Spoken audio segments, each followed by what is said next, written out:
Okay, auzubillahi minasyaitonirrajim. Bismillahirrahmanirrahim. Assalamualaikum warahmatullahi wabarakatuh. Alhamdulillahirabbil alamin wassalatu wassalamu ala asyrafil anbiya wal mursalin wa ala alihi wasahbihi ajma'in. Alhamdulillah, syukur kita kepada Allah kerana Allah mudahkan kita untuk kita sama-sama berada di dalam majlis ilmu pada malam ini. Alhamdulillah. 2 Ramadan, kita akan masuk 3 Ramadan pada esok hari insya-Allah.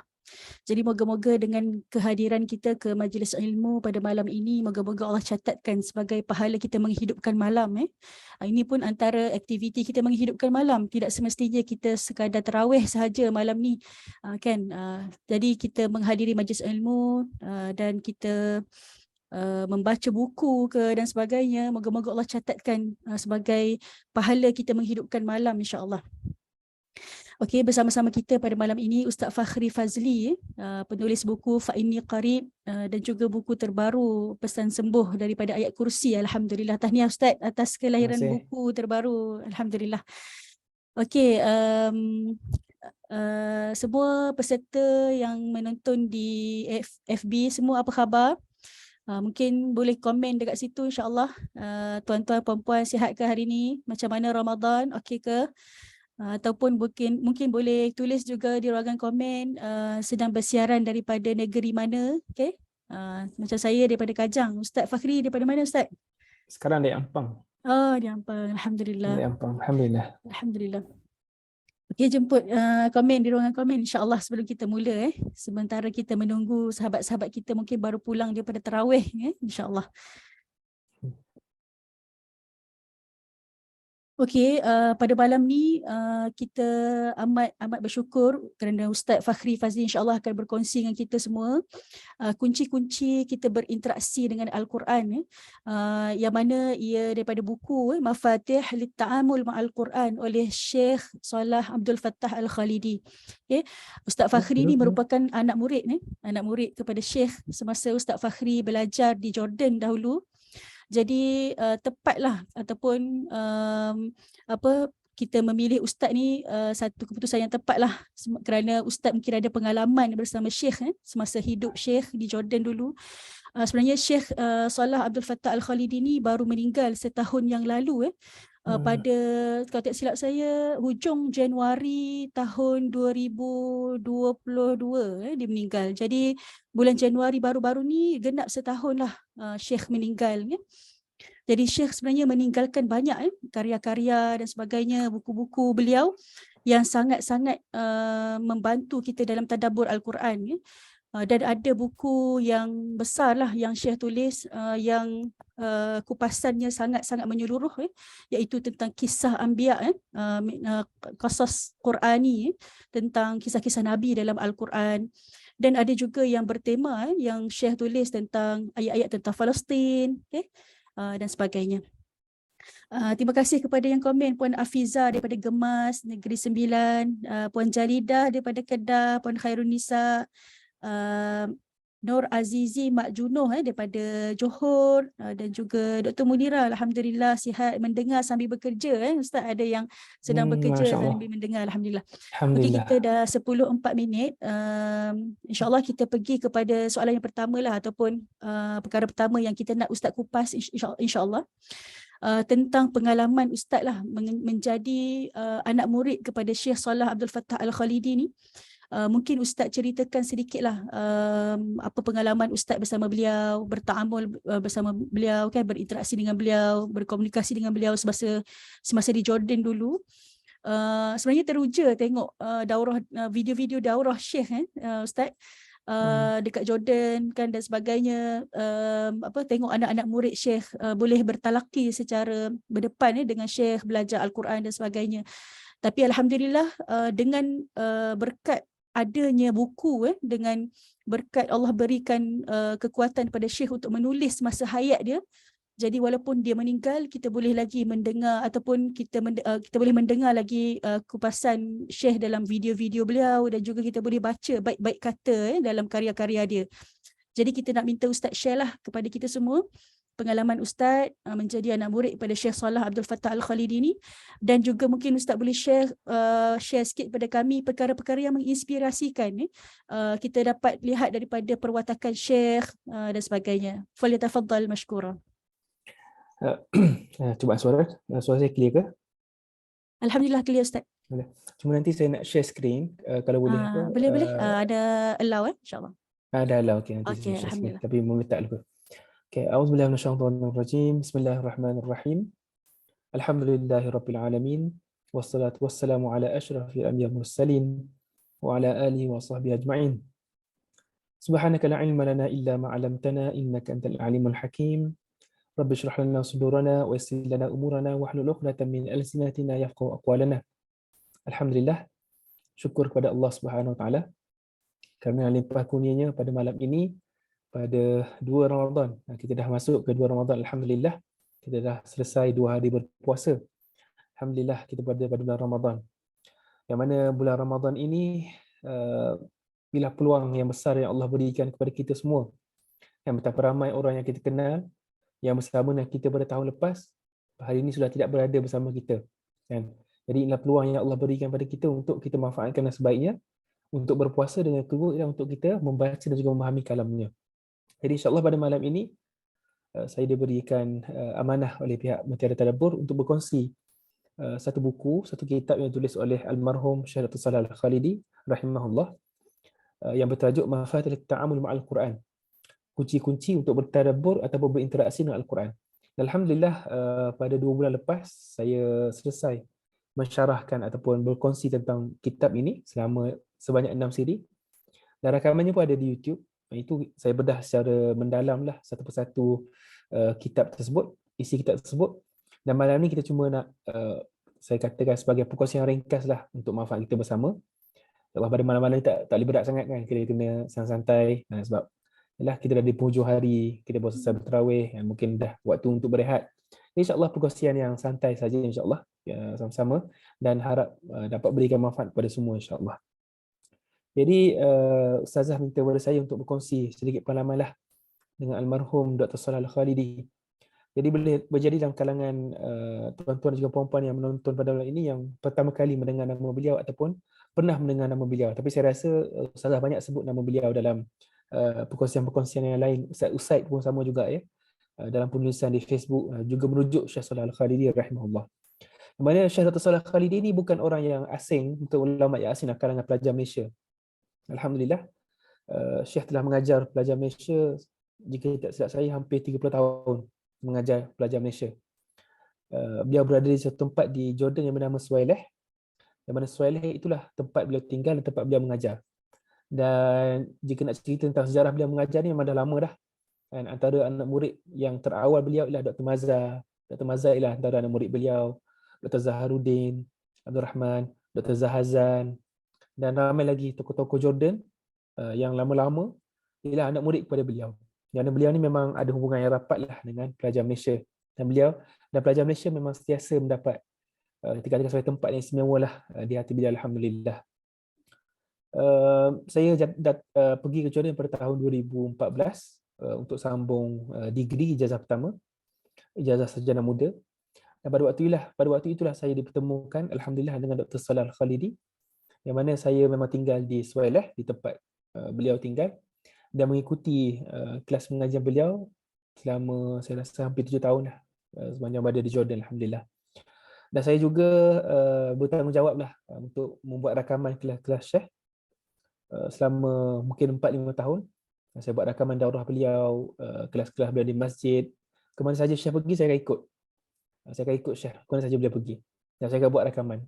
Dan itulah antara momen yang berharga lah untuk saya. Yang mana dalam perjalanan pergi dan balik kelas tu, saya akan naik kereta dengan beliau. Saya akan bersembang dengan beliau. Dan bersembang dengan beliau tu, dia kadang-kadang bukan hal-hal yang melibatkan ilmu, kadang buat kehidupan, meminta nasihat, meminta pendapat. Jadi beliau menjadi tempat saya untuk bertanya dan banyak perkara lagi. So itu Dr. Salah Khalidi untuk saya yang boleh dikatakan sebagai tempat beliau lah, sebagai ayah lah.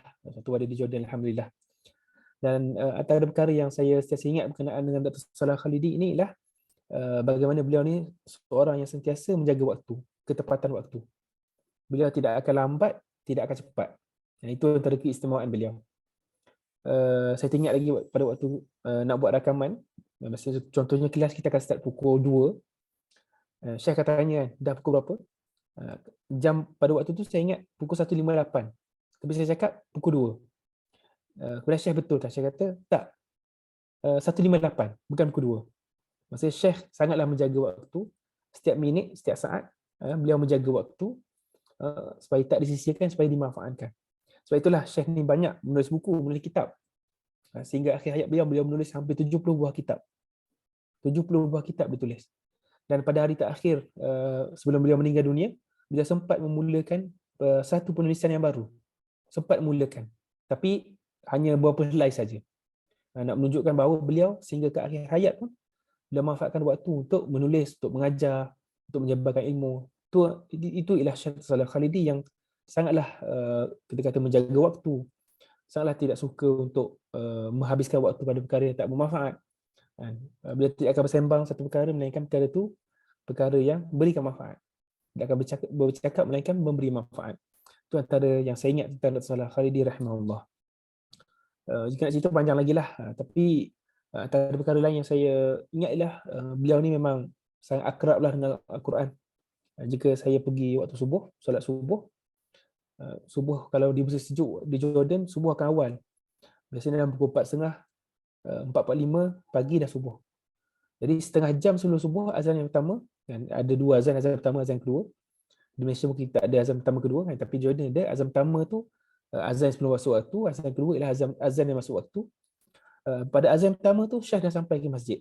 Bila dah duduk di barisan paling hadapan, bila dah mula membaca Al-Quran setiap pagi. Dan kalau ikut cerita yang beliau sampaikan, pagi pada waktu itu dah setengah jam tu beliau akan habis baca satu juzuk setiap pagi tu. Itu pagi saja, tu belum waktu lain lagi, waktu tengah hari, waktu petang, begitu. So itulah Dr. Saleh Khalidi yang sangat akrab dengan Quran. Mana beliau akan jadi orang terawal sampai ke masjid, berjalan dalam kegelapan malam. Lagi awal daripada kami yang muda ni, dah ada di masjid, dah mula untuk bertilawah Al-Quran pada waktu subuh. Itu Syekh Dr. Saleh Khalidi. Dan saya pernah ingat sekali tu saya dah satu perjalanan dengan Syekh pergi ke satu kelas. Kami berhenti solat asar satu tempat. Saya nampak Syekh dia baca Quran dah bahagian-bahagian dah penghujung Quran dah. Dan minggu depan berhenti lagi di masjid yang sama untuk solat. Syekh dah mula baca pada awal. Maksudnya Syekh dah khatam dah. Tak tahu berapa kali khatam dah masa seminggu tu. Tapi beliau dah khatam dah berada pada muka surat yang awal tu. So itulah Dr. Saleh Khalidi yang sangat menjaga waktu dan sangat orang kata sangat menjaga waktu dan sangat mengisi waktunya dengan Al-Quran. Itulah Dr. Saleh Khalidi rahimahullah, semoga Allah merahmati beliau. Dan itu yang kita boleh contohi beliau. Dan saya pernah tanya beliau, macam mana Syekh boleh menulis banyak buku kan, dalam masa tu umur beliau dah 69, 68, dah ada 60 buku, 50 buku lebih kurang. Saya tanya Syekh, macam mana boleh tulis banyak buku ni? Syekh kata itu semua adalah keberkatan daripada Al-Quran. Ringkas jawapan dia. Jawapan dia ialah itulah keberkatan hidup dengan Al-Quran. Yang mana masa Syekh memang diberkati oleh Allah Subhanahu Wa Taala sehingga beliau dapat menulis dan juga mengajar, dan di universiti mengajar, di masjid pun mengajar. Jadi itulah kita kan berkenaan dengan Syekh, wallahu alam. Secara ringkas. Allah, jazakallah khairan Ustaz atas perkongsian tadi. Kita tengok pengalaman berharga yang Ustaz dapat di Jordan tu. Alhamdulillah Allah izinkan kita tahu pada malam ini, alhamdulillah, dengan perkongsian Ustaz. Jadi kita akan masuk ke tajuk kita lah, insya-Allah. Ustaz akan berkongsi tentang buku ni, insya-Allah, sedikit. Kita cubalah untuk habiskan sekitar 45 minit hingga sejam lagi, insya-Allah. Kita cubalah kalau kita tengok macam mana keadaannya nanti, insya-Allah. Jadi kalau siapa yang tak dapat nak join sehingga akhir, insya-Allah ada rakaman di Facebook, video dekat Facebook tu akan kekal je lah dekat situ. Tapi kita akan upload juga di YouTube nanti, insya-Allah, untuk para peserta, insya-Allah. Jadi kita teruslah Ustaz, insyaAllah ke slide Ustaz, insyaAllah. Okey, boleh. Slide kami dah kongsikan di dalam grup peserta. Nanti peserta semua boleh download daripada grup Telegram, insyaAllah. Sekejap. Notion. Saya okey, gambar. Oh, dia kena sekejap. Setting sekejap.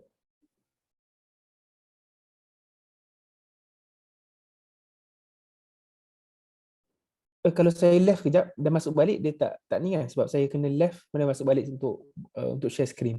Boleh Ustaz, boleh. Sekejap Okey. Sekejap, dah masa seminit kot insyaAllah.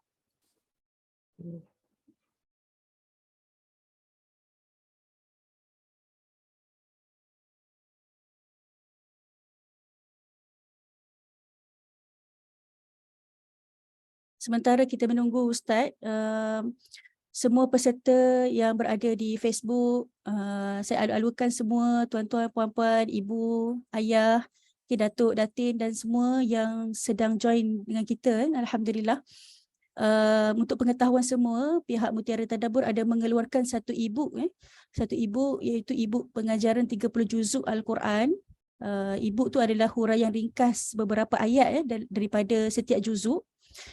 Nanti tuan-tuan puan-puan boleh download di Telegram Mutiara Tadabbur. Kami ada share dah sebelum ni di Telegram Mutiara Tadabbur. Nanti boleh isi borang tersebut untuk dapatkan e-book tu. E-book tu akan dihantar ke WhatsApp dan juga email, insya-Allah. Ada ramai dah lah yang membaca e-book tersebut. Alhamdulillah, e-book yang mudah difahami, insya-Allah, dengan poin-poin, okey. Dan insya-Allah membantulah untuk kita tadabbur Al-Quran. Kalau kita tak sempat nak tadabbur banyak pun, insya-Allah kita memahami sekitar 6 hingga 9 pengajaran daripada juzuk tersebut pun alhamdulillah. Alhamdulillah. Jadi Ustaz Fakhri dah buka slide, alhamdulillah. Jadi boleh kita teruskan ya Ustaz? Okey, suara saya clear Alhamdulillah clear Ustaz. Slide pun nampak kan? Ini saya first nampak. time Nampak, kongsi. alhamdulillah. Okey, sebelum mulakan, bismillahirrahmanirrahim. Alhamdulillah, syukur kepada Allah Subhanahu Wa Taala kerana dengan limpah kurnia pada malam ini kita dapat bersama lagi untuk saya berkongsi berkenaan dengan satu kitab yang ditulis oleh almarhum Syekh Dr. Saleh Abdul Fattah Al-Khalidi rahimahullah. Boleh tengok kepada skrin yang saya share ni ataupun pada nota yang telah dihantar oleh pihak Mutiara Tadabbur. Yang pertama sekali saya mengalu-alukan penyertaan daripada tuan-tuan dan puan-puan. Saya maklumkan ada yang datang dari Singapura pun ada, dari Brunei pun ada, alhamdulillah. Dan kita malam ni kita berhimpun dan juga berkumpul kerana kita cintakan Al-Quran, insya-Allah. Jadi tuan-tuan juga puan-puan yang dirahmati oleh Allah Subhanahu Wa Taala, tajuk kita pada malam ini ialah berkenaan dengan kunci untuk berinteraksi dengan Al-Quran. Yang ini saya ambil dan juga ringkaskan daripada kitab almarhum Syekh Dr. Saleh Abdul Fattah Al-Khalidi rahimahullah. Okey. Jadi ada beberapa topik yang kita akan sentuh pada malam ini.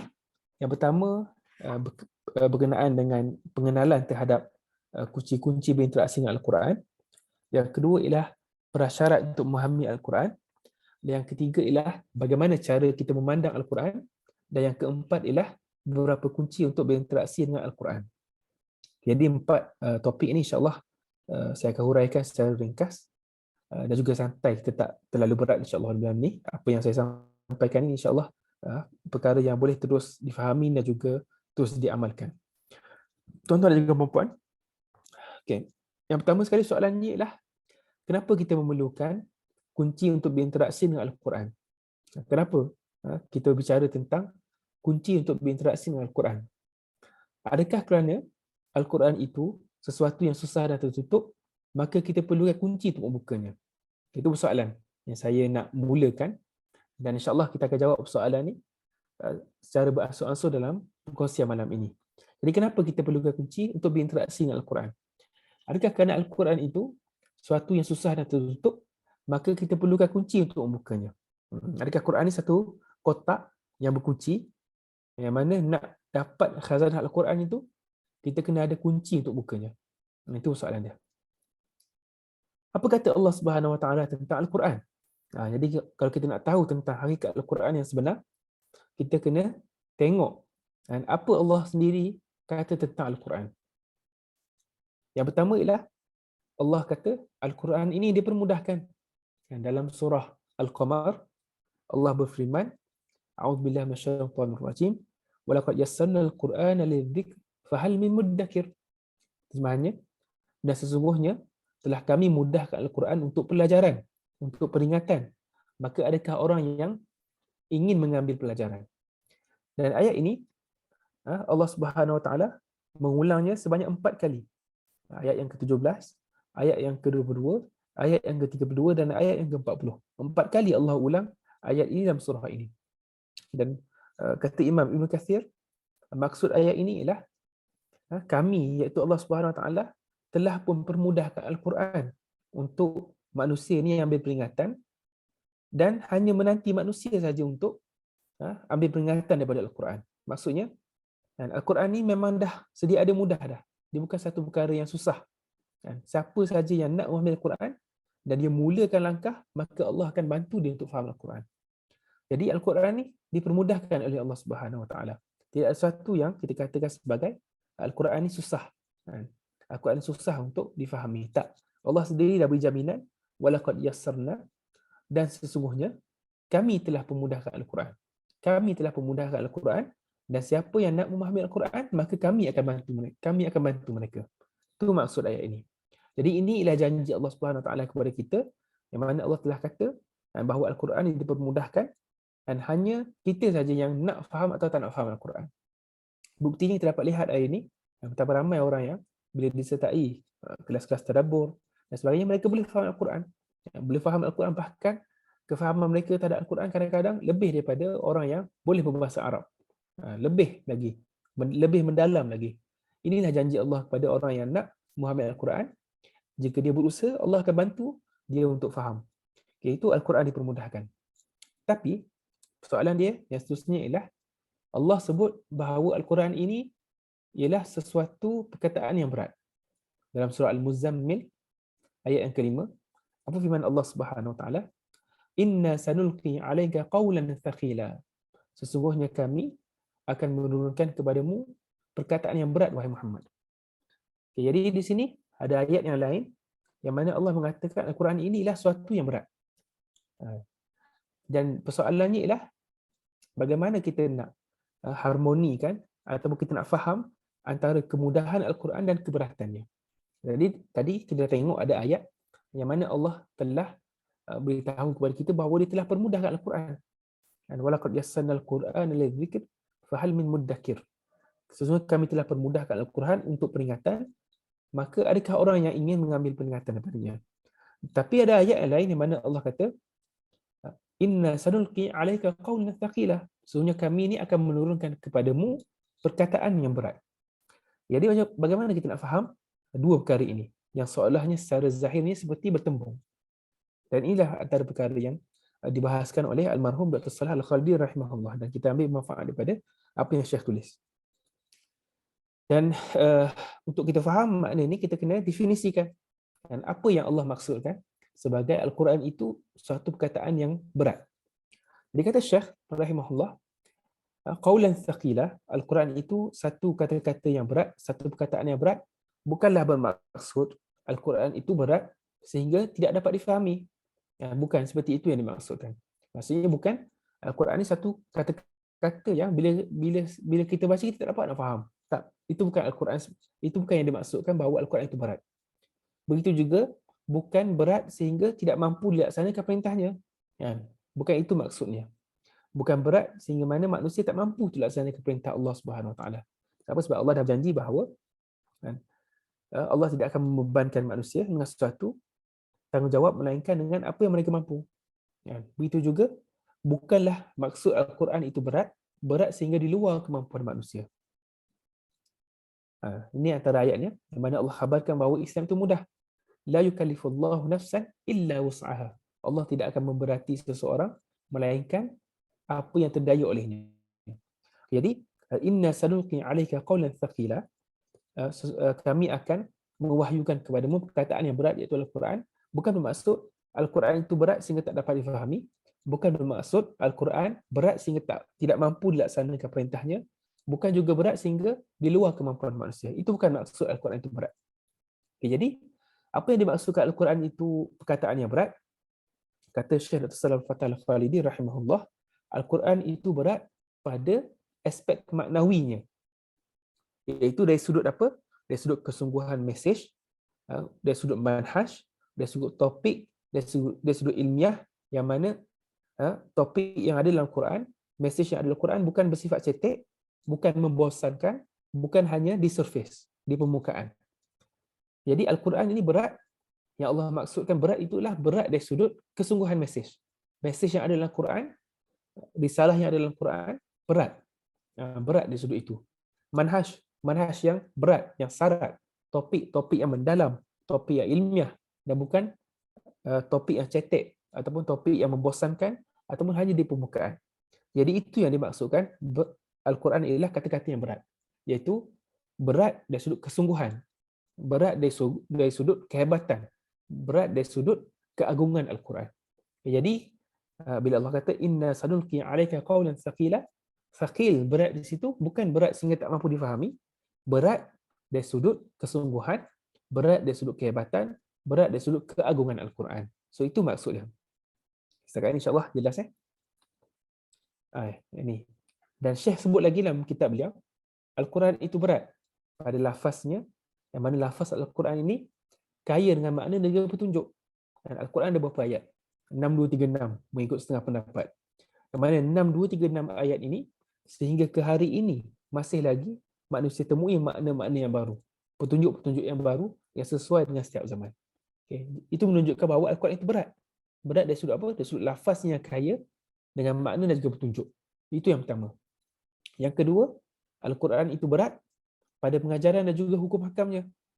Maksudnya Al-Quran ada pengajaran yang syarat dan juga ada hukum hakam yang terperinci. Yang mana walaupun hukum hakam itu banyak, sebenarnya kita sebutkan tadi, Allah tidak akan memberikan satu perintah kepada seseorang melainkan dengan apa yang dimampu. Yang ketiga ialah pada tujuan dan juga mesejnya. Al-Quran berat, iaitu bersungguh-sungguh dan juga agung dari sudut tujuan dan juga mesejnya. Yang keempat, Al-Quran berat pada kesannya terhadap individu dan masyarakat. Bagaimana Al-Quran apabila turun kepada para sahabat, Al-Quran mengubah mereka punya pegangan, mereka punya kehidupan dan juga cara pandang terhadap kehidupan. Itu maksudnya Al-Quran itu berat sehingga dapat mengubah kehidupan mereka. Yang kelima ialah Al-Quran berat pada berhadapan dengan musuh-musuhnya. Musuh-musuh Al-Quran akan menghadapi pertembungan yang dahsyat dengan Al-Quran. Dan yang keenam, Al-Quran berat pada kewujudannya sepanjang zaman. Sudah 1444 Hijrah. Dan lebih daripada 1400 Hijrah, Al-Quran masih lagi wujud sehingga hari ini. Berlalunya berapa puluh atau beberapa ratus generasi manusia, tapi Al-Quran masih lagi kekal menjadi Al-Quran. Jadi itu yang dimaksudkan sebagai inna sanulqi 'alaika qawlan thaqila. Sesungguhnya kami akan mewahyukan kepadamu, wahai Muhammad, perkataan-perkataan yang berat. Dan berat di situ bukanlah maksudnya berat yang tidak mampu difahami, berat yang tidak mampu dilaksanakan, berat yang di luar kemampuan manusia. Tidak. Berat itu dari sudut lafaz yang kaya, dari sudut pengajaran yang mendalam, dari sudut tujuan dan mesej yang besar, dan juga dari sudut kesannya terhadap individu dan masyarakat. Itu yang dimaksudkan dengan Al-Quran itu berat. Dan bila kita faham seperti itu, kita akan nampak ada pertembungan antara ayat yang saya bacakan tadi, yang mana Allah telah mempermudahkan Al-Quran, dan dalam masa yang sama, Allah kata Al-Quran itu perkataan yang berat. Ya, memang Al-Quran itu mudah, Allah permudahkan kita untuk membacanya, Allah permudahkan kita untuk hafalnya, Allah permudahkan kita untuk fahamnya, untuk sebarkannya. Dalam masa yang sama, Al-Quran itu berat dari sudut lafaznya, berat dari sudut pengajaran, berat dari sudut tujuan, berat dari sudut kesan, dan berat dari sudut kewujudannya. Itu yang dimaksudkan dengan Al-Quran itu berat. Sebenarnya saya sebutkan tadi, Al-Quran itu mudah untuk diingati, mudah untuk difahami, mudah untuk diamalkan, disebarkan. Dan Al-Quran dicintai oleh setiap jiwa. Terutamanya pada bulan Ramadan sekarang, setiap orang daripada kita akan rasa ada hubungan dengan Al-Quran, hubungan yang rapat dengan Al-Quran. Ada waktu kosong yang kita akan cari ruang untuk baca Al-Quran. Dan baca Al-Quran diulang pada setiap masa. Jadi ini menunjukkan apa? Menunjukkan benar janji Allah Subhanahu Wa Taala bahawa Dia telah memudahkan Al-Quran. Jadi tidak ada pertemuan antara kemudahan Al-Quran dan juga beratnya mesej Al-Quran. Okay, persoalan seterusnya ialah kenapa kita perlu kunci untuk berinteraksi dengan Al-Quran? Kenapa kita perlu ada kunci untuk berinteraksi dengan Al-Quran? Jawapannya ialah bukan kerana Al-Quran yang terkunci. Al-Quran sentiasa terbuka untuk siapa yang nak ambil pengajarannya. Tapi kita perlukan kunci kerana hati kita yang terkunci, bukan Al-Quran. Al-Quran tidak pernah terkunci, tidak pernah tertutup. Siapa yang nak ambil pengajaran daripada Al-Quran, maka Al-Quran akan beri apa yang dia nak. Tapi sebabkan hati kita yang terkunci, sebab itulah kita perlukan kunci untuk membukanya. Dan ayat yang selalu kita dengar yang berkenaan dengan tadabbur Al-Quran, firman Allah Subhanahu wa taala, afala tadabbaruna al-Quran am ala qulubin aqfaluha. Maka apakah mereka tidak memperhatikan Al-Quran ataukah hati mereka yang terkunci? Jadi Allah highlight kat sini kan, am ala qulubin aqfaluha, ataupun pada hati mereka yang terkunci. Jadi Al-Quran tidak pernah tertutup. Allah tak pernah tutup Al-Quran. Allah tak pernah jadikan Al-Quran ini tertutup, hanya orang yang tertentu saja boleh faham, hanya orang yang belajar bahasa Arab saja boleh faham, hanya orang yang belajar agama saja boleh faham. Tak, Allah tak jadikan seperti itu. Allah jadikan Al-Quran untuk semua. Setiap orang ada kemampuan untuk faham Al-Quran, tapi yang menghalangnya ialah hati kita yang terkunci. Jadi itu yang kita perlu perhatikan dan ubah. Kata Syekh Dr. Salah Khalidi berkenaan dengan kunci yang mengunci hati ini, wa hadhil aqfal hiya syahwat wal ma'asi wal iqbal 'ala ad-dunya wa mal'ul qalbi min kulli dhalik bihaitsu la yabqa fihi muttasi'an li tadabburin aw hudan aw iman. Kata almarhum Syekh Dr. Salah Khalidi, penghalang-penghalang ini, kunci-kunci ini yang menghalang hati bertadabbur ialah nafsu syahwat, maksiat, cintakan dunia dan memenuhi hati dengan semua perkara ini. Yang mana ini menjadikan tidak ada ruang untuk tadabbur, tidak ada ruang untuk petunjuk, tidak ada ruang untuk iman. Jadi kita sebenarnya yang memasukkan penghalang-penghalang tadabbur ini ke dalam hati kita. Di mana kita penuhkan hati kita dengan nafsu syahwat, kita penuhkan dengan maksiat, kita penuhkan dengan cintakan dunia, dan kita penuhkan hati dengan semua perkara ini, menjadikan tidak ada ruang untuk tadabbur, tidak ada ruang untuk petunjuk, dan tidak ada ruang untuk iman. Jadi di sini kita boleh faham satu perkara, iaitu hati kita ini seperti sebuah bekas. Sebuah bekas. Yang mana kita ada pilihan untuk isi dengan air yang sedap, yang sejuk untuk kita minum, ataupun kita isi dengan air yang kotor.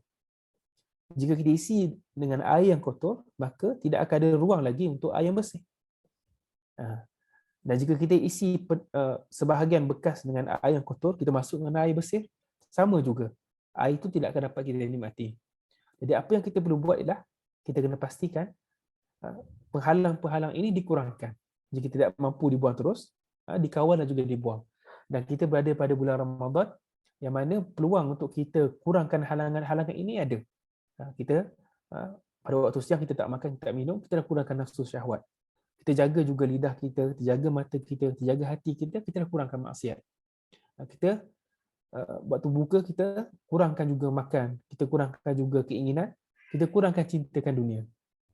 Begitu juga bila tiba hampir pada hari raya, kita kurangkan pembelajaran yang tidak perlu, kita rasa cukup dengan apa yang ada, kita kurangkan kebergantungan terhadap dunia. Jadi apa yang kita buat pada bulan Ramadan ini sebenarnya adalah satu persediaan untuk kita terus memahami Al-Quran pada bulan-bulan yang akan datang.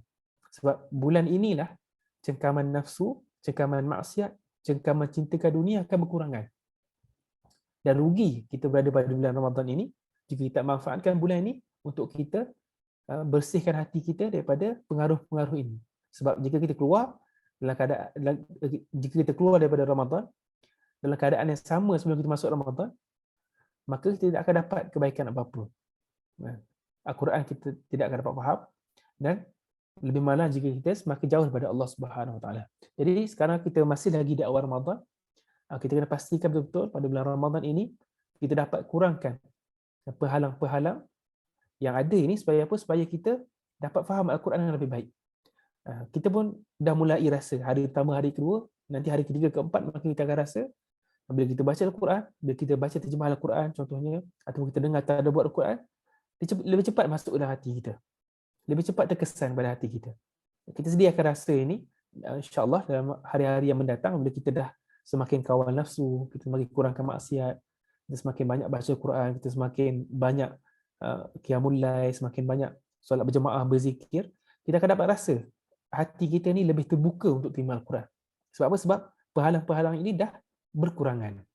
Jadi kita kena berusaha dengan sebaik-baiknya bulan Ramadan ni. Bila kita keluar bulan Ramadan, bulan-bulan yang akan datang nanti, kita akan dapat teruskan memahami Al-Quran, insya-Allah.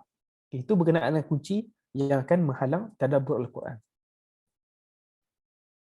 Okay, perkara penting yang perlu kita sedari dan juga ingat ialah tadabbur Al-Quran ataupun berinteraksi dengan Al-Quran ialah wasilah, iaitu cara, dan bukan ghayah. Okay, apa yang saya maksudkan dengan perkara ini, iaitu tadabbur Al-Quran ialah wasilah, cara, dan bukan ghayah, tujuan.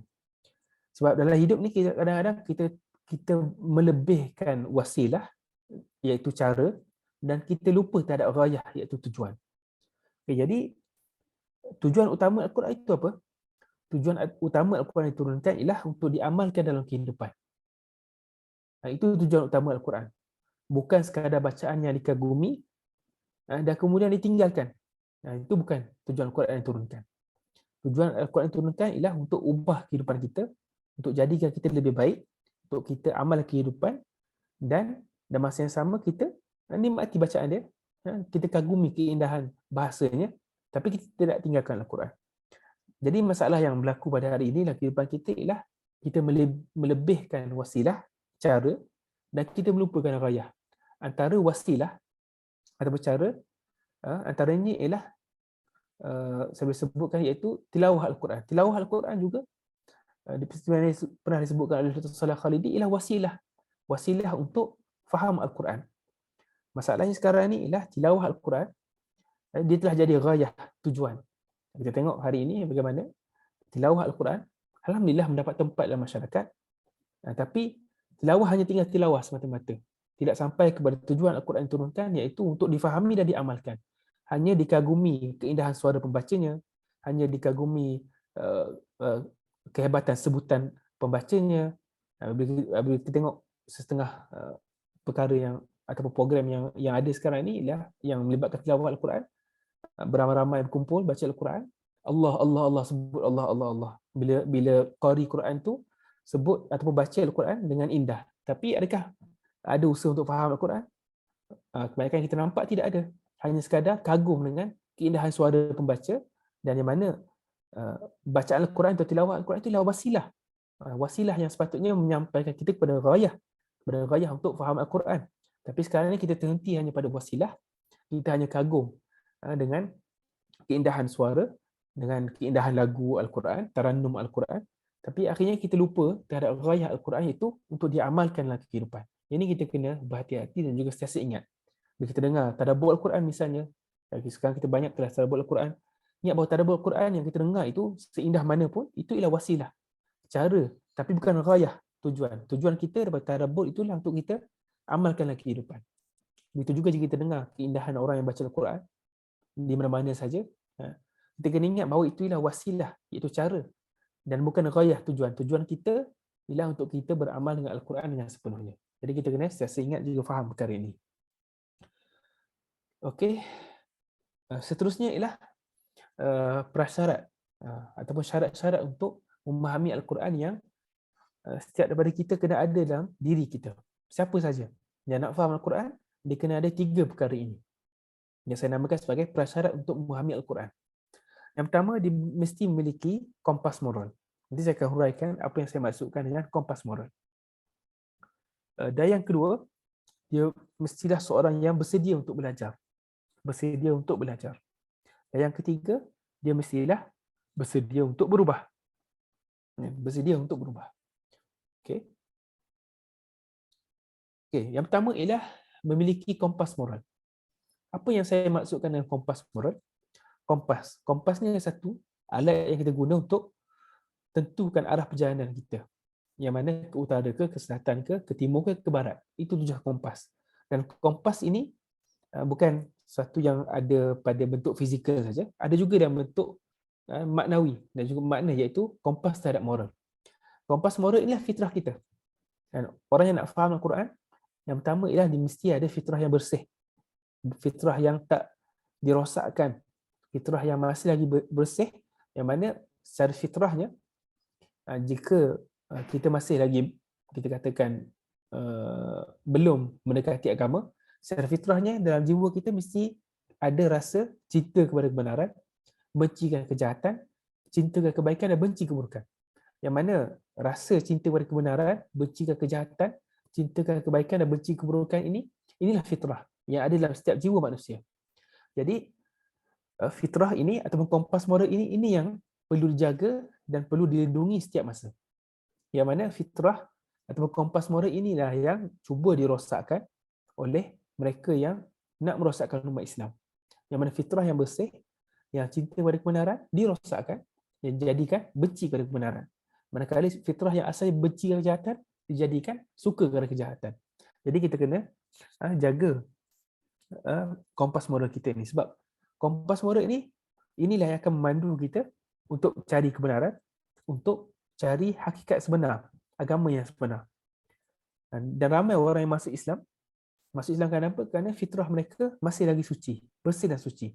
Dan inilah antara sebab kenapa Islam diturunkan oleh Allah Subhanahu Wa Taala kepada bangsa Arab dan bukan kepada bangsa Rom dan juga Parsi. Sebab orang Arab pada waktu itu walaupun mereka berada kesyirikan, tapi fitrah mereka ialah fitrah yang bersih. Mereka cinta kepada kebenaran, mereka benci kejahatan, mereka masih belum lagi dirosakkan oleh tamadun. Berbeza dengan Rom dan juga Parsi, yang mana mereka ni dah hidup dalam kemewahan, hidup dalam penuh kenikmatan, yang mana fitrah mereka dah mula rosak. Mereka sudah tak cinta kepada kebenaran, mereka dah suka kepada kejahatan. Jadi atas sebab itulah, jika kita lihat hikmah kenapa Allah memilih bangsa Arab yang berada di padang pasir untuk menerima Islam, sebab fitrah mereka bersedia untuk menerima ajaran yang suci ini. Jadi kita kena pastikan bahawa fitrah kita yang sentiasa cinta kepada kebenaran ini sentiasa dijaga, dan kita boleh cek kita punya kompas moral kita ni masih lagi berfungsi atau tak. Contohnya bila kita dengar berita-berita yang berkenaan dengan orang yang dizalimi, ataupun kita dengar tentang kejahatan, kita dengar tentang rasuah, kita dengar tentang salah guna kuasa, penipuan, pengkhianatan, apa yang kita rasa? Jika kita tak rasa apa-apa, kita macam tak apalah, biarlah. Biarlah ada orang nak mencuri, ada orang nak buat jahat. Kita tak rasa apa-apa, itu bermakna fitrah kita atau kompas moral kita dah mula terganggu. Sebab kita tak rasa benda tu salah. Begitu juga jika kita dengar tentang kebaikan, apa kita rasa? Jika kita tak rasa perkara baik itu menunjukkan bahawa fitrah kita dah mula ada masalah. Dan yang paling penting sekali, kompas moral ini yang perlu dijaga ialah pada anak-anak. Saya yakin tuan-tuan dan puan-puan mungkin dah ramai yang dah ada anak, yang mungkin anak pun dah besar, masih lagi ada anak yang kecil. Jadi untuk anak-anak, apa yang paling penting ialah kompas moral mereka ini dijaga. Perlu sentiasa diperbetulkan, perlu sentiasa ditekankan. Jika lihat keburukan, kena beritahu pada anak itu perkara yang buruk. Jika lihat kebaikan, kena beritahu dan tegaskan itu perkara yang baik.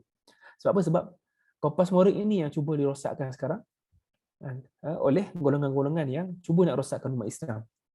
Contohnya sekarang, sebenarnya kita tahu, contohnya YouTube Kids kan, yang mana YouTube tu untuk kanak-kanak, tapi diselitkan, dimasukkan unsur-unsur LGBT ke dalam tu. Tujuan dia apa? Supaya fitrah kanak-kanak yang bersih itu, anak-anak kita yang bersih itu dirosakkan. Sebab jika fitrah rosak, maka memang akan hancur hidup. Jadi untuk kita, orang dewasa, kita kena nilai fitrah kita masih lagi bersih ataupun tidak. Dan seterusnya untuk anak-anak kita yang sedang membesar, kita kena pastikan fitrah mereka ini, kompas moral mereka ini terjaga. Sebab suatu hari nanti bila mereka dah besar, mereka dah mengembara keluar daripada keluarga, maksudnya dah masuk ke universiti dan sebagainya, ke mana saja mereka pergi, mereka ada kompas moral, mereka tahu apa yang betul, apa yang salah. Dan kompas moral inilah yang cuba dirosakkan sekarang. Jadi kita kena jaga. Itu berkenaan dengan kompas moral ataupun fitrah. Jadi setiap orang yang nak memahami Al-Quran, dia mesti kena ada kompas moral. Dia kena mesti ada fitrah yang bersih, yang cinta kepada kebenaran, benci dengan kejahatan. Jika tak ada, susah untuk difaham Al-Quran. Sebab Al-Quran dia akan betulkan. Dia akan betulkan banyak perkara yang salah. Dia akan beritahu perkara yang betul. Jadi jika kita diberitahu perkara yang salah, jika kita tak rasa perkara itu sebagai salah juga, Jadi macam mana kita nak terima Al-Quran? Jika kita diberitahu bahawa suatu perkara itu baik, tapi kita tak rasa perkara itu baik. Fitrah kita tak menerima perkara itu baik. Jadi kat situ kita akan ada masalah untuk mengamalkan Al-Quran. Jadi yang penting, yang pertama sekali ialah memiliki kompas moral. Itu yang pertama. Yang kedua ialah bersedia untuk belajar. Bila kita baca Al-Quran, bila kita berinteraksi Al-Quran, kita kena bersedia untuk belajar. Jadi pelajar dan juga penuntut, bukan membaca sebagai seorang pengkritik dan juga pembenci. Jadi ada beza. Jika kita baca sebagai seorang yang mengkritik dan juga membenci, yang akan kita jumpa ialah kesalahan. Kita akan jumpa keburukan, walaupun bukan keburukan pun, bukan kesalahan pun. Contoh ayat tadi yang kita sentuh pada permulaan tadi berkenaan dengan Allah pemudahkan Al-Quran, dalam masa yang sama Allah kata Al-Quran itu perkataan yang berat. Jadi untuk orang yang dia baca Al-Quran sebagai pengkritik dan pembenci, dia akan nampak dua ayat itu sebagai ayat yang saling bercanggahan, saling bertembung. Sebab dia baca untuk mengkritik, untuk membenci. Tapi kita sebagai orang yang beriman, kita baca dan kita tahu bahawa kalam Allah tidak akan ada percanggahan dan juga pertembungan. Sebab jika ada berlaku percanggahan dan pertembungan, itu adalah perkara yang lemah. Itu hanya berlaku pada manusia, percanggahan. Allah tidak akan ada sebarang percanggahan pada kalam Allah. Jadi kita akan baca sebagai seorang penuntut dan mencari. Kita akan cari jalan macam mana kita nak faham dua-dua ayat yang kelihatannya seperti bertembung tu sebagai ayat yang tepat, ayat yang betul kefahamannya. Kita akan usaha untuk cari. Dan saya dah jelaskan tadi pada permulaan bagaimana kita nak faham ayat yang menceritakan Allah telah memudahkan Al-Quran, wa qad yassarna al-Qur'ana lidzikr fa hal min mudzakir.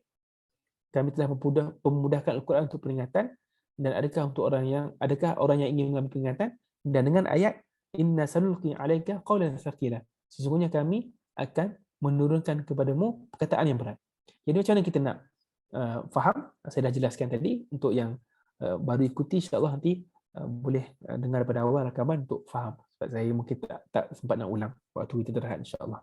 Okey, itu yang kedua, bersedia untuk belajar. Dan kita dapat lihat contohnya dalam apabila kita baca surah Al-Fatihah, kita sampai kepada ayat ihdinas siratal mustaqim. Tunjukkanlah kami jalan yang lurus. Kita doa kepada Allah Subhanahu Wa Taala untuk berikan kita jalan yang lurus. Tapi bila kita mula baca Al-Baqarah, surah yang pertama selepas Al-Fatihah, apa yang kita akan jumpa? Kita akan jumpa satu ayat. Bismillahirrahmanirrahim. Bismillah itu bukan daripada ayat surah Al-Baqarah. Kita akan jumpa satu ayat yang kita tak akan faham. Alif Lam Mim. Itu ayat pertama yang kita akan jumpa selepas Al-Fatihah. Soalan dia ialah, kita mohon kepada Allah Subhanahu Wa Taala dalam Al-Fatihah, kita mohon supaya dia tunjukkan kita jalan yang benar, jalan yang lurus, sesuatu yang dapat kita faham, sesuatu yang dapat kita amalkan. Tapi ayat pertama dalam surah Al-Baqarah ialah datang dalam bentuk huruf-huruf yang Arab, dalam bahasa Arab disebut sebagai huruf muqatta'ah, huruf yang terpotong-potong, yang tidak ada maksud. Jadi apa kita dapat faham dalam perkara ini? Di sini Allah ingin mengisyaratkan kepada kita satu perkara, iaitu langkah pertama untuk mendapat petunjuk Al-Quran itu dapat tahu di manakah as-sirat al-mustaqim, jalan yang lurus, ialah dengan kita merendah diri bahawa kita tidak akan tahu apa-apa melainkan apa yang Allah beritahu, dan kita memerlukan Al-Quran. Sebab itulah selepas Al-Fatihah Allah Subhanahu Wa Taala mulakan dengan 3 huruf Alif Lam Mim. Supaya apa? Supaya kita merendah diri kepada Allah Subhanahu Wa Taala bahawa kita tidak akan tahu sesuatu melainkan dengan apa yang Allah beritahu kepada kita, dan kita sangat memerlukan Al-Quran. Jadi itu antara sebab ataupun hikmahnya kenapa Al-Baqarah dimulakan dengan Alif Lam Mim, iaitu supaya kita sedar bahawa kita tidak akan tahu sesuatu melainkan dengan apa yang Allah izinkan. Itu antara hikmah. Jadi untuk kita faham Al-Quran, yang kedua ialah kita kena bersedia untuk belajar. Kita kena rendah diri dengan Al-Quran, dan kita jangan rasa sombong dan juga bongkak. Jangan rasa sombong dengan Al-Quran, kita jangan rasa bongkak dengan Al-Quran. Begitu juga jangan kita rasa aku dah tahu tentang Al-Quran. Contohnya jika kita dah pernah dengar contohnya tadabbur surah Al-Fatihah dan sebagainya, kemudian kita dengar sekali lagi tadabbur yang sama, jangan kita rasa aku dah pernah dengar dulu, aku dah tahu apa maksud ni, apa maksud tu, apa maksud ayat pertama, apa maksud ayat kedua, apa maksud Ar-Rahman, apa maksud Ar-Rahim. Itu pun kita kena berhati-hati. Jangan kita rasa, oh aku dah tahu. Kita kena sentiasa rendah diri bahawa setiap kali kita mengulang baca Al-Quran, setiap kali kita belajar Al-Quran, kita akan dapat perkara baru. Itu adalah perkara yang semua orang lalui dalam kehidupan. Dapat lihat. Setiap kali kita ulang belajar Al-Quran, kita ulang baca Al-Quran, setiap kali itulah kita akan dapat makna yang baru. Jadi apabila kita belajar Al-Quran, walaupun kita mengulang surah yang sama, kadang-kadang ada 3 tempat ada yang buat tadabbur surah yang hampir sama. Surah Al-Mulk, ada ustaz lain buat surah Al-Mulk juga, ada ustaz lain buat surah yang sama juga. Jadi jika kita dengar perkara yang sama sekalipun, jangan kita rasa, oh aku dah pernah dengar, aku dah tahu macam mana ayat ni. Jangan. Kita kena start balik daripada awal. Kita kena cakap pada diri kita bahawa aku tak tahu. Banyak lagi perkara aku tak tahu tentang Al-Quran dan aku bersedia untuk terus belajar.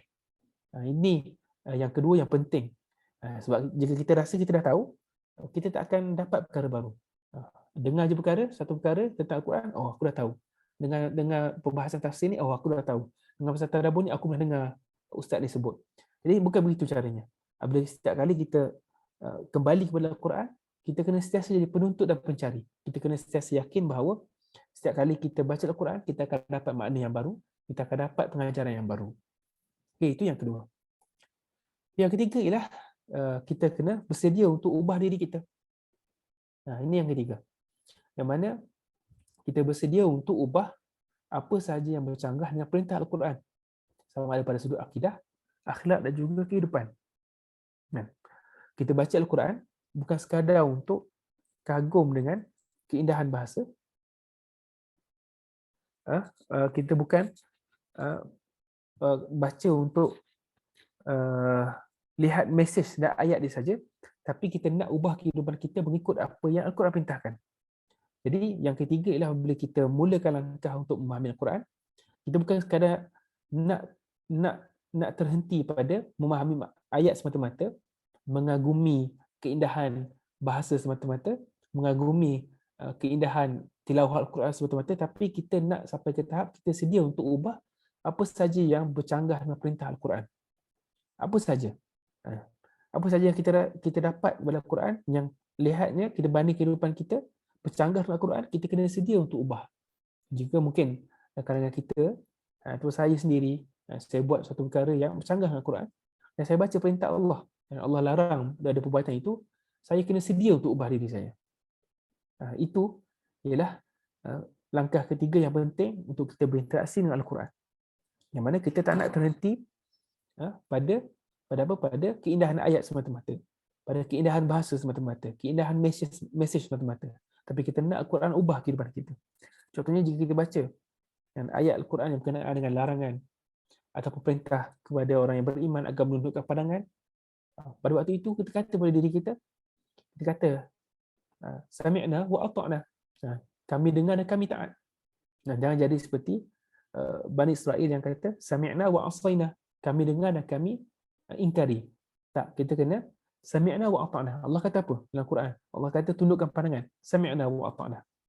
Boleh jadi kita belum mampu lagi untuk buat sepenuhnya. Ataupun Allah perintahkan kita supaya menutup aurat. Tapi kita rasa mungkin kita belum dapat tutup dengan sempurna lagi. Tapi yang pertama adalah kita kena bersedia untuk ubah. Sami'na wa ata'na. Kami dengar dan kami taat. Walaupun boleh pada waktu itu kita masih lagi buat dosa itu. Tapi yang penting ialah kita tahu bahawa perkara itu salah, perkara itu perlu diubah dan kita bersedia untuk ubah. Dan kita mohon kepada Allah kekuatan untuk ubah. Ini yang ketiga. Yang ketiga ni lebih kepada tindakan kita apabila kita belajar Al-Quran. Sebab seperti yang saya sebutkan tadi, tadabbur Al-Quran ialah wasilah, iaitu cara, tujuan sebenar kita untuk kita belajar Al-Quran ialah untuk kita amalkan Al-Quran, dan kita nak amalkan Al-Quran tu kita kena sedia untuk ubah diri kita sendiri. Itu prasyarat yang ketiga. Yang pertama tadi kompas moral, yang kedua bersedia untuk ubah diri, dan yang kedua kompas moral, yang kedua bersedia untuk belajar, dan yang ketiga bersedia untuk ubah diri. Ya, saya minta air. Okey. Okey, seterusnya insya-Allah mungkin dalam 15 minit lagi untuk kita habiskan. Bagaimana cara kita memandang Al-Quran? Ini perkara yang asas. Bagaimana cara kita pandang Al-Quran? Sebab apa? Sebab cara kita pandang Al-Quran akan menentukan adakah kita akan dapat faedah daripada Al-Quran atau tak. Cara kita pandang sesuatu akan menentukan adakah kita akan dapat faedah daripada sesuatu itu atau tidak. Dengan cara pandang saja jika kita ubah, kita akan dapat manfaat. Okay, jadi persoalan dia ialah bagaimana cara untuk kita memandang Al-Quran. Okay, ada kalangan kita yang memandang Al-Quran, insya-Allah bukan kalangan kita lah. InsyaAllah tuan-tuan juga puan-puan dan juga saya, kita semoga Allah sediakan kita dalam kalangan orang yang mengagungkan Al-Quran. Okay, yang pertama ialah yang memandang Al-Quran tanpa ada rasa kesucian dan juga penghormatan. Yang mana mereka lihat Al-Quran ini seperti kata-kata manusia yang lain. Seperti mana kata-kata manusia lain yang boleh dikritik, yang boleh dibahaskan, yang boleh dihuraikan tanpa ada sebarang ilmu. Itu yang pertama. Yang tanpa ada rasa kesucian dan juga penghormatan. Yang kedua ialah ada dalam kalangan kita yang melihat Al-Quran seperti teks sastra yang dibahaskan dari sudut bahasa dan kemudian dikritik seperti buku novel ataupun puisi dikritik. Ini mungkin kurang berlaku dalam masyarakat kita, tapi jika di negara Arab, terutamanya di kuliah-kuliah, kita kata apa, kuliah-kuliah yang berkaitan dengan sastra, mungkin dulu ada, sekarang dah mungkin kurang. Tapi jika dulu ada kritikan teks yang dilakukan terhadap Al-Quran, dibahaskan dari sudut bahasa, cuba dicari di mana kesilapan, cuba dicadangkan penambahbaikan. Okay, itu dulu mungkin ada, sekarang mungkin dah makin kurang, alhamdulillah. Tapi berlaku. Ini contoh yang disebutkan oleh Dr. Salah Khalidi. Okay, yang ketiga ialah ada kalangan kita yang memandang Al-Quran tidak dengan adab yang sebetulnya, seperti mana yang digariskan oleh ulama seperti Imam An-Nawawi dalam At-Tibyan. Yang mana Imam An-Nawawi menulis satu kitab yang berjudul At-Tibyan fi Adabi Hamatil Quran. At-Tibyan fi Adabi Hamatil Quran, yang mana beliau membahaskan tentang adab-adab orang yang belajar Al-Quran, yang menghafal Al-Quran juga membaca Al-Quran. Jadi ada 3 golongan yang memandang Al-Quran. Dan yang ketiga-tiga cara ini ya cara yang salah menurut Dr. Salah Al-Khalidi. Kita tak boleh baca Al-Quran tanpa ada rasa kesucian. Kita tak boleh baca Al-Quran untuk bahaskan dari sudut bahasa kemudian dikritik, dan kita tak boleh baca Al-Quran dalam keadaan yang tidak beradab. Okay, jadi persoalan dia, bagaimana cara yang sepatutnya untuk kita memandang Al-Quran? Dan jawapan dia ialah jawapan yang semua orang tahu, iaitu Al-Quran ialah kalamullah. Tapi makna Al-Quran ialah kalamullah inilah yang telah hilang daripada kita. Jadi menurut Dr. Salah Khalidi rahimahullah, cara yang sepatutnya kita memandang Al-Quran ialah kita pandang Al-Quran sebagai kalamullah. Apa yang dimaksudkan Al-Quran ialah kalamullah? Al-Quran ialah kalamullah, Al-Quran ialah kata-kata Allah Subhanahu Wa Taala. Sebagaimana kita merasa keagungan Allah Subhanahu Wa Taala, kita rasa kehebatan Allah Subhanahu Wa Taala, begitu juga kita kena rasa keagungan Al-Quran. Jadi bila kita baca Al-Quran, perasaan yang kita kena hadirkan ialah perasaan kagum, perasaan takut, perasaan hebat terhadap Allah Subhanahu Wa Taala. Sebab Al-Quran ialah kalam Allah. Begitu juga tak kala kita tadabbur Al-Quran, kita kena hadirkan rasa Al-Quran itu sebagai kalam Allah. Dan bila Al-Quran ialah sebagai kalam Allah, ini satu perkara yang memang semua orang dah tahu. Tanya siapa saja Al-Quran apa? Al-Quran ialah kalam Allah. Tapi makna Al-Quran ialah kalam Allah itulah yang semakin pudar dalam diri kita.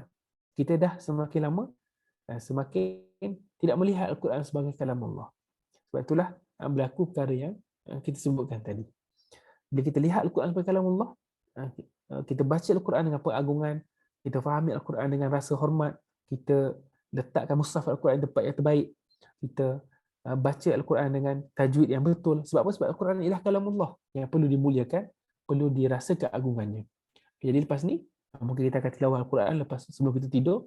Sebelum baca Al-Quran, kita hadirkan jiwa kita bahawa aku ni akan baca kalamullah, kata-kata Allah Subhanahu Wa Taala, bukan manusia. Inilah kata-kata Allah yang diturunkan kepadaku.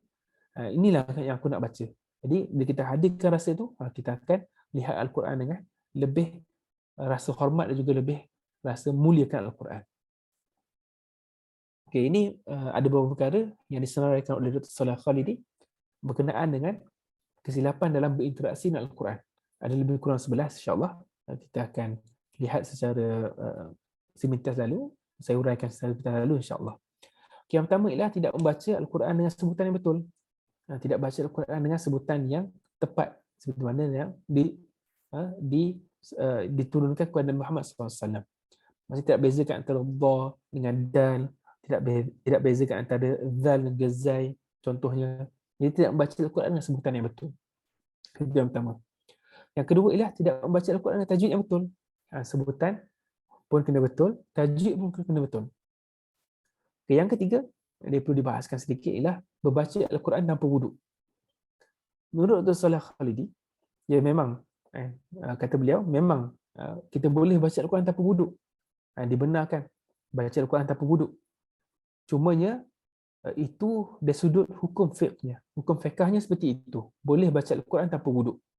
Tapi dari sudut adab dengan Allah Subhanahu Wa Taala, kita kena baca Al-Quran dalam keadaan suci dan juga wuduk. Jadi, apabila kita baca Al-Quran, usahalah untuk berada dalam keadaan berwuduk. Sebab sekarang kita baca Al-Quran daripada kita baca bertelefon kan, baca daripada tab, baca daripada komputer. Dan walaupun tak perlukan wuduk, disunatkan wuduk saja sebab untuk baca Al-Quran tak perlu wuduk. Tapi tetap kita kena usaha untuk jaga adab. Jadi 11 poin yang disebutkan oleh Dr. Saleh Khalidi ini, dia bukan semuanya melibatkan dosa, tak. Kebanyakannya ialah melibatkan adab. Contohnya, jika baca Al-Quran tanpa wuduk, tak ada masalah, boleh. Tapi dari sudut adabnya dengan Allah Subhanahu Wa Taala, kena usaha untuk baca dengan wuduk. Tapi jika tak mampu, jika keadaan tak mengizinkan, contohnya kita berada di luar, susah cari tempat wuduk, tak ada masalah. Sebab ini bukan perkara yang wajib, dia hanya sunat. Okay.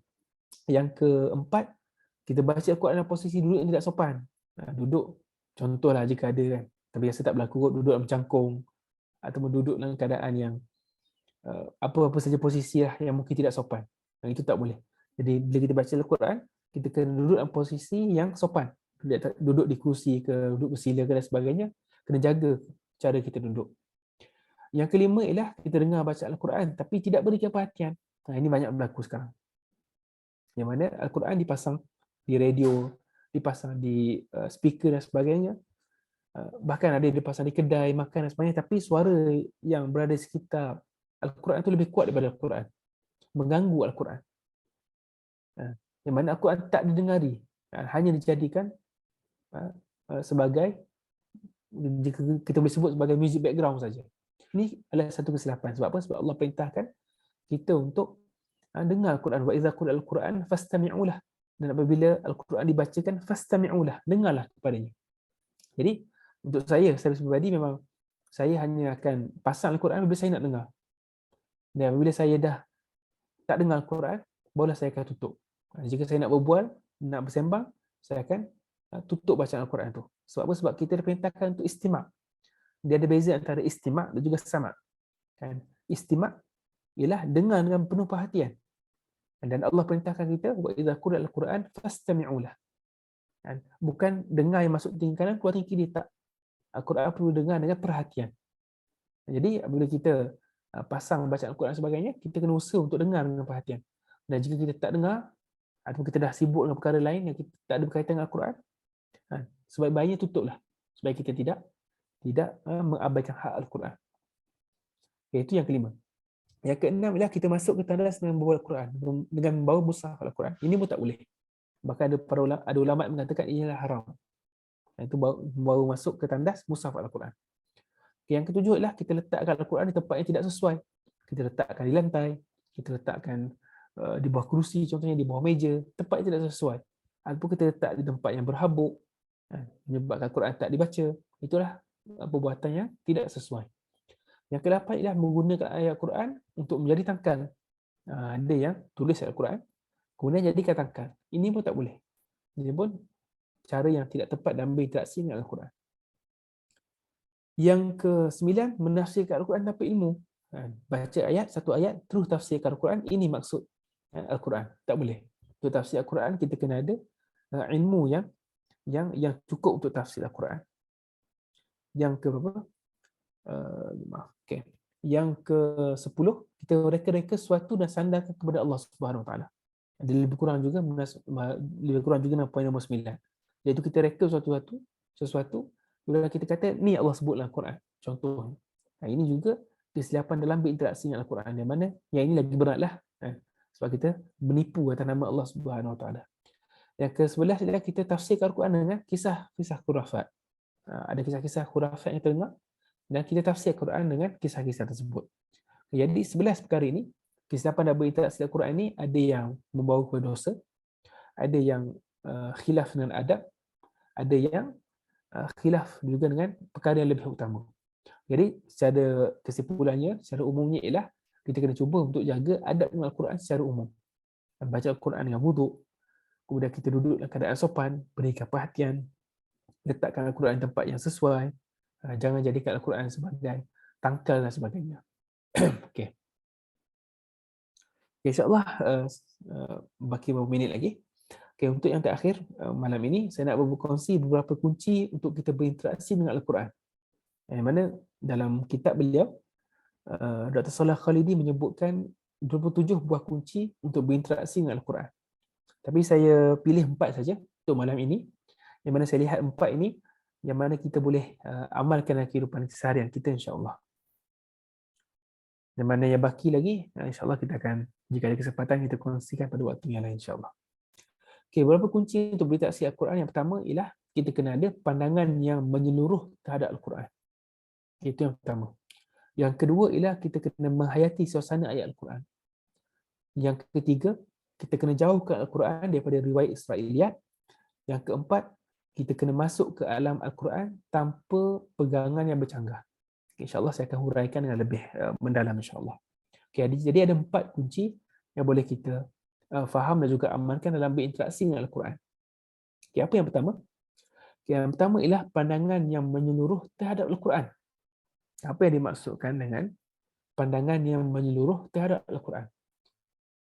Iaitu, kita kena lihat Al-Quran sebagai kitab yang menjadi sumber hidayah dan petunjuk bagi segala perkara dalam hidup dan bukannya secara terpencil dan juga terpisah.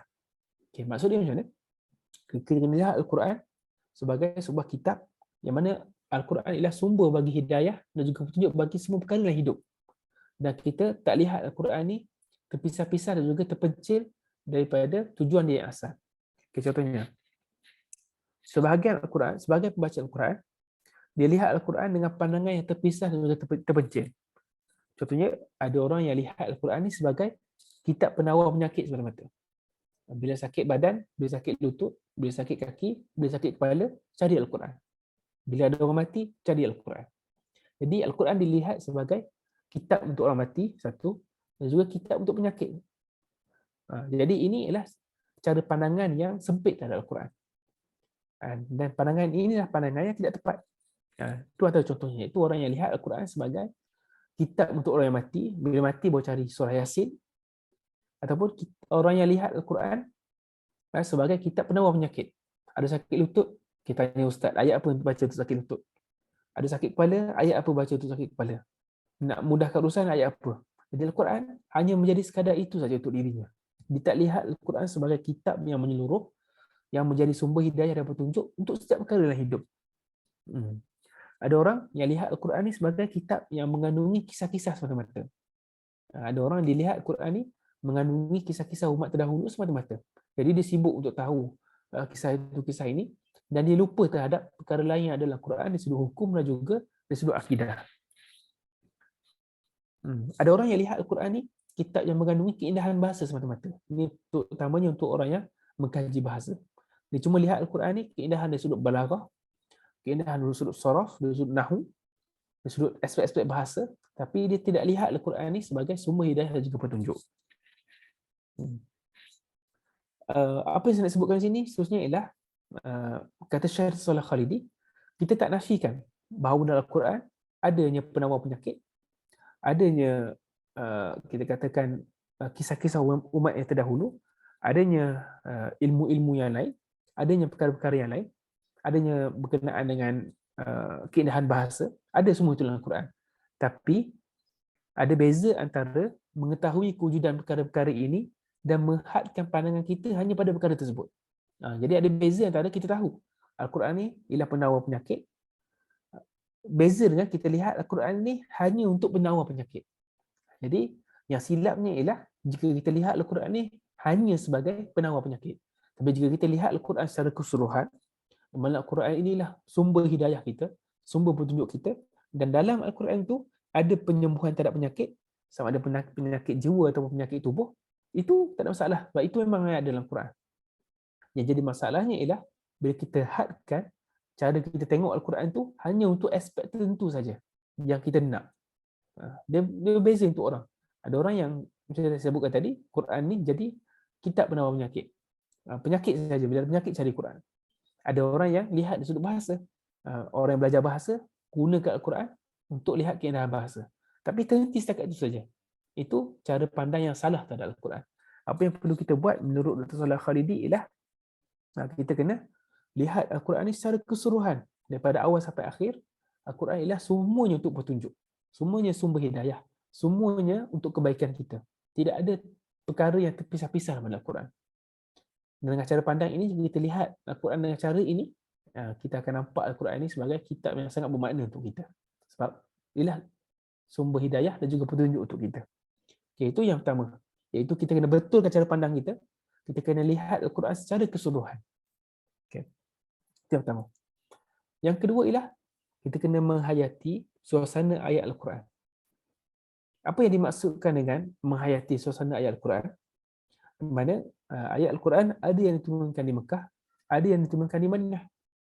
Jadi apabila contoh, saya bagi contoh mudah, apabila kita baca surah-surah ataupun ayat-ayat yang diturunkan di Mekah, kita kena bayangkan suasana para sahabat pada waktu itu yang berada dalam keadaan yang susah, ditindas, dizalimi, disakiti, dibunuh, dihalau.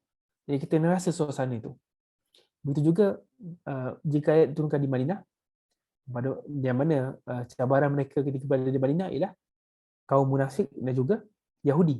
Jadi kita kena bayangkan dan kita kena rasakan suasana bagaimana mereka berhadapan dengan tipu daya orang munafik, kejahatan orang Yahudi, peperangan. Jadi kita kena bayangkan suasana penurunan itu. Begitu juga dengan suasana ayat. Sama ada ayat yang berkenaan dengan kesedihan, kegembiraan, ketakutan, kerisauan, kita kena rasakan suasana ayat itu. Contohnya bila kita baca kisah berkenaan dengan Nabi Nuh dan juga anak dia dalam surah Al-Mu'minun kan, yang menceritakan bagaimana Nabi Nuh panggil anak dia untuk naik ke gunung, kemudian anak dia tak mau naik, akhirnya tenggelam. Jadi itu menggambarkan suasana sedih. Dan bila kita baca Al-Quran, bila sampai kepada ayat-ayat seperti itu, kita kena cuba untuk rasa kesedihan itu. Cuba untuk letakkan diri kita pada tempat Nabi Nuh. Bagaimana rasa perasaan seorang ayah melihat anak yang disayanginya tenggelam, tidak mahu beriman dengannya. Kita kena bina rasa itu. Begitu juga bila kita baca kisah Nabi Ibrahim yang mengorbankan Ismail dalam surah As-Saffat kan. Di mana Nabi Ibrahim meletakkan Nabi Ismail di tanah sambil memegang pisau untuk menyembelih. Kita bayangkan suasana itu. Bayangkan seperti kita yang berada di tempat Nabi Ibrahim. Bayangkan kita seperti berada di tempat Nabi Ismail. Kita rasakan ketakutan, kegembiraan, kerisauan dan kemudian pertolongan Allah yang datang selepas itu. Begitu juga jika kita baca berkenaan dengan kisah Nabi Yunus yang berada dalam perut ikan dalam surah Al-Anbiya, di mana beliau berada dalam kegelapan dan beliau membaca apa? Baginda baca apa? La ilaha illa ant subhanaka inni kuntu minadh dhalimin. Tidak ada Tuhan melainkan engkau, sesungguhnya aku adalah dalam kalangan orang yang zalim. Kita bayangkan pada kegelapan malam, kegelapan laut, kegelapan perut ikan, dan kemudian baginda menuturkan doa itu. Jadi kita kena bayangkan. Bila kita bayangkan itu, barulah kita akan keluar daripada dunia kita yang kita berada sekarang, dan kita berada di tempat itu. Barulah kita akan menghargai Al-Quran. Ini yang kedua, iaitu menghayati suasana ayat Al-Quran. Okay. Yang ketiga, kita hendaklah jauhkan Al-Quran daripada riwayat Israiliyat. Ini saya nak sentuh dengan lebih terperinci sikit. Okay, apa yang dimaksudkan dengan Israiliyat? Israiliyat ialah riwayat-riwayat daripada ahli kitab yang memperincikan apa yang didiamkan oleh Al-Quran.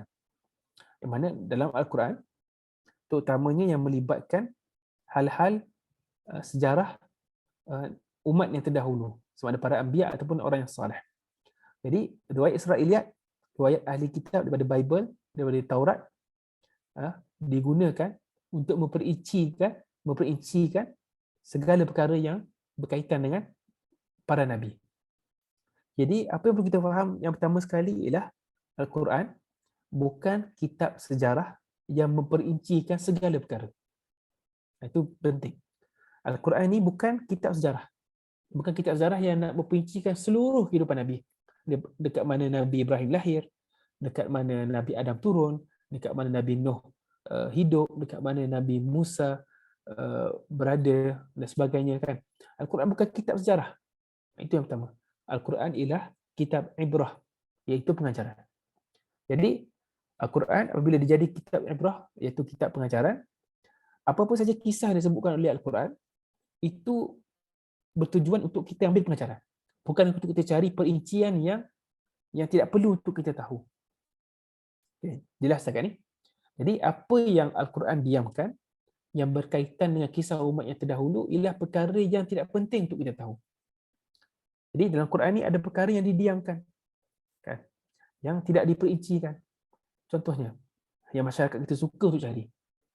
Suka sangat nak tahu. Bahtera Nabi Nuh dibuat dari kayu apa?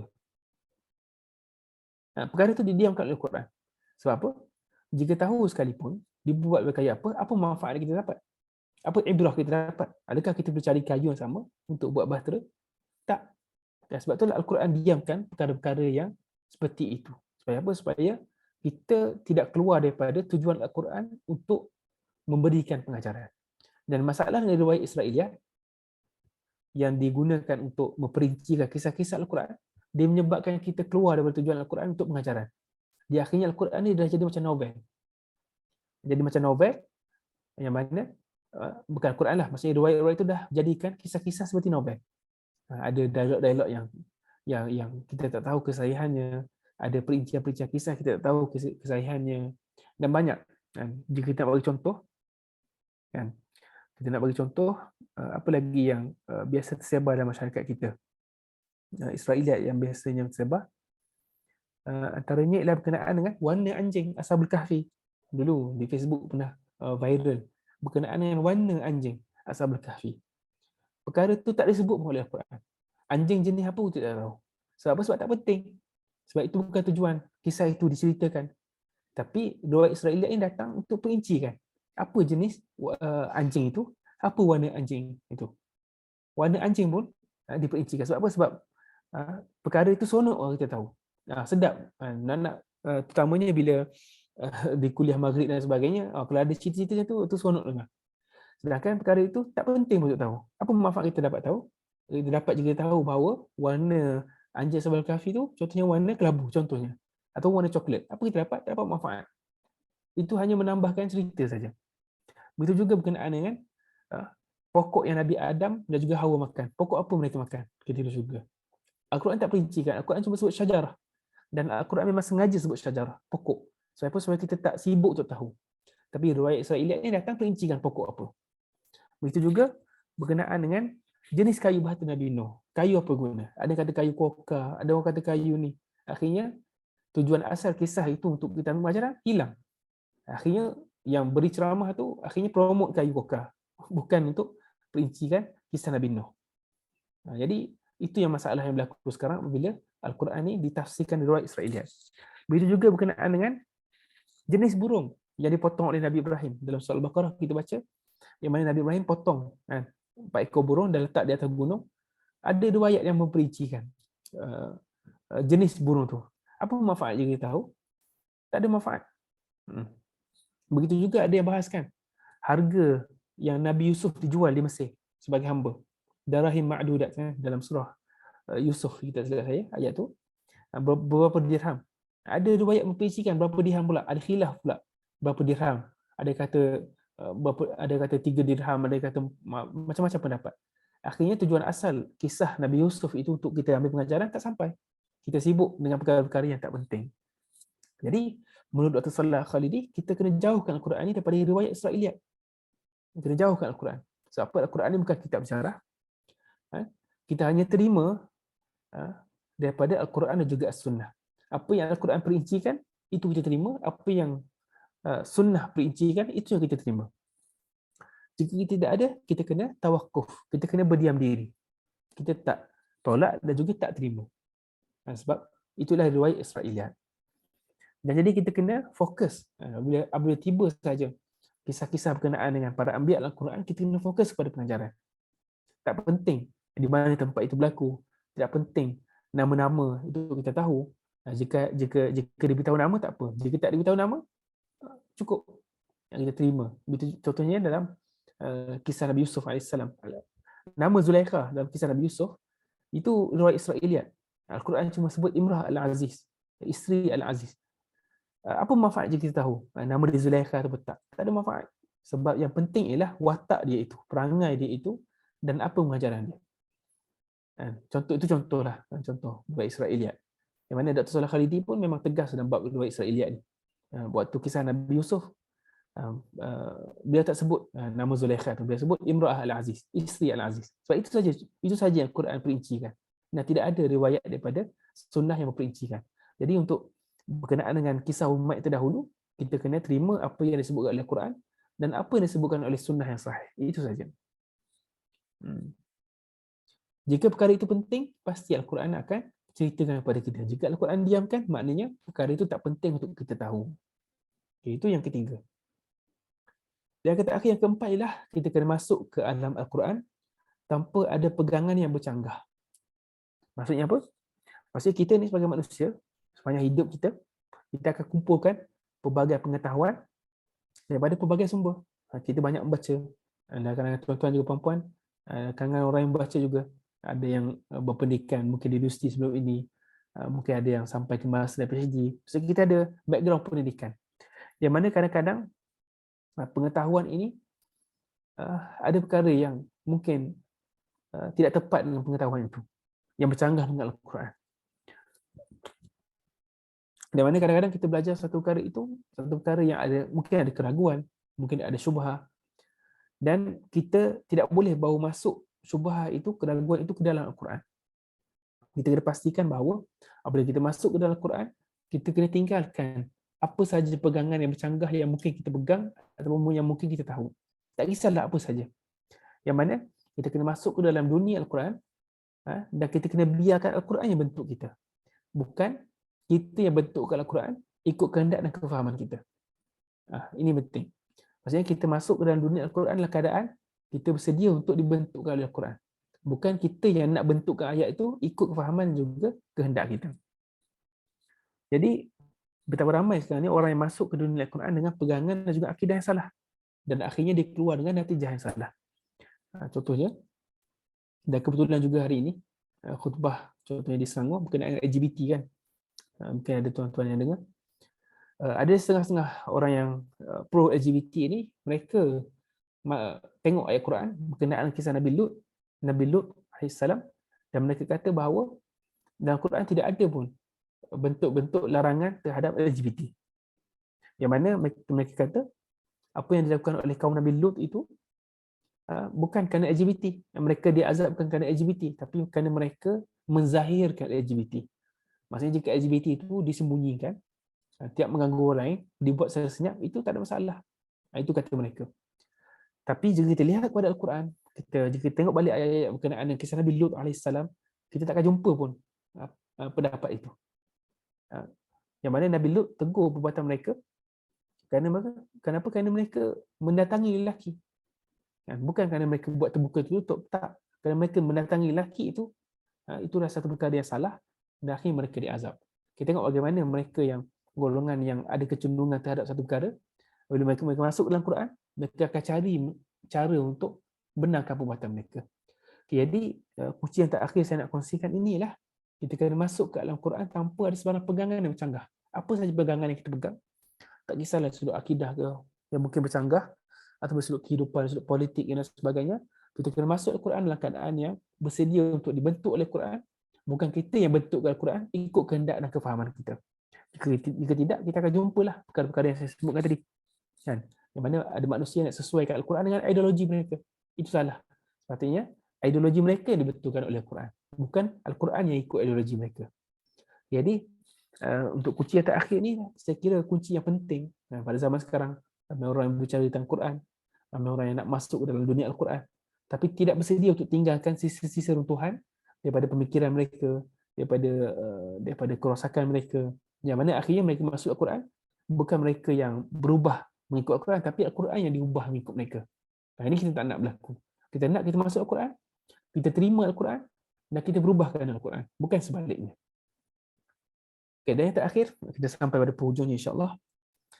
Hampir sejam setengah juga ya. Saya ingatkan nak cakap sekejap ya. Tapi dah start cakap macam itulah, dia memang susah sikit nak sedar dan juga perasan dengan waktu.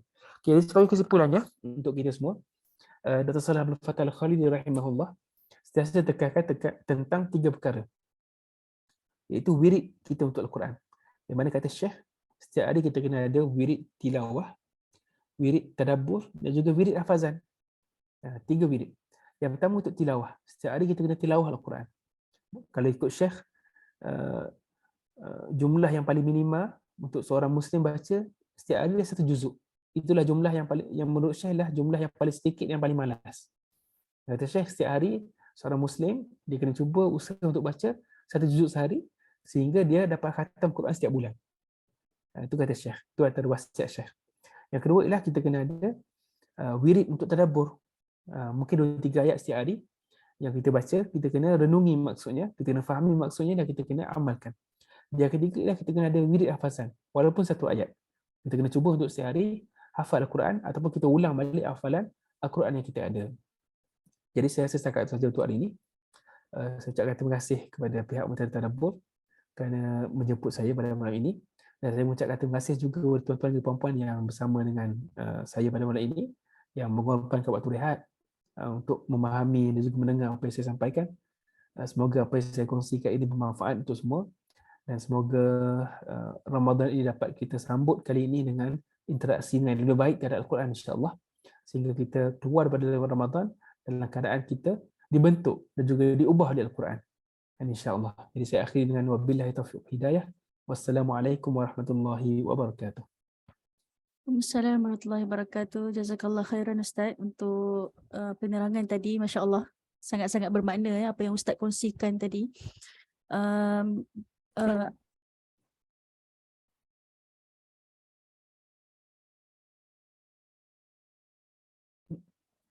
Terputus.